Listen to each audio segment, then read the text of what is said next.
keep your dream. I have a friend named Monty Roberts who owns a horse ranch in San Isidro. He has let me use his house to put on fundraising events to raise money for youth at-risk programs. The last time I was there, he introduced me by saying, "I want to tell you why I let Jack use my horse." It all goes back to a story about a young man who was the son of an itinerant horse trainer who would go from stable to stable, racetrack to racetrack, farm to farm and ranch to ranch, training horses. As a result, the boy's high school career was continually interrupted.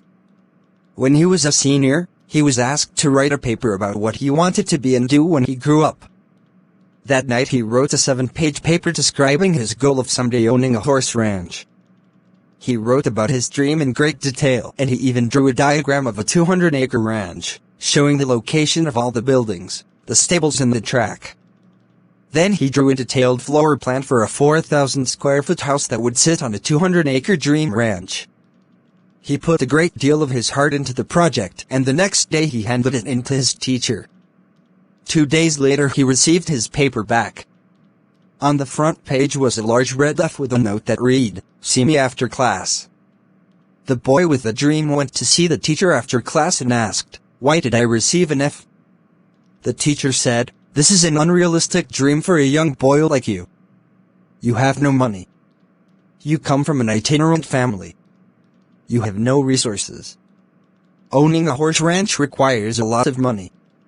You have to buy the land. You have to pay for the original breeding stock, and later you'll have to pay large stud fees. There's no way you could ever do it." Then the teacher added, "If you will rewrite this paper with a more realistic goal, I will reconsider your grade." The boy went home and thought about it long and hard. He asked his father what he should do. His father said, "Look, son, you have to make up your own mind on this. However, I think it is a very important decision for you." Finally, after sitting with it for a week, the boy turned in the same paper, making no changes at all. He stated, "You can keep the F and I'll keep my dream."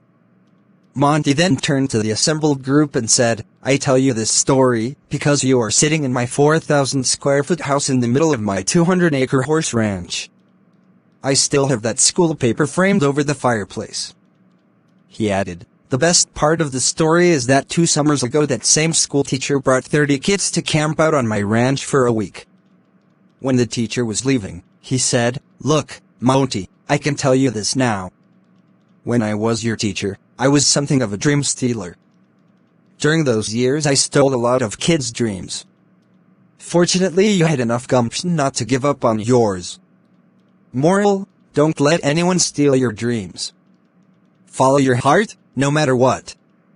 No dream is too big or too small when one works hard to live it. One should always try making dreams come true no matter what."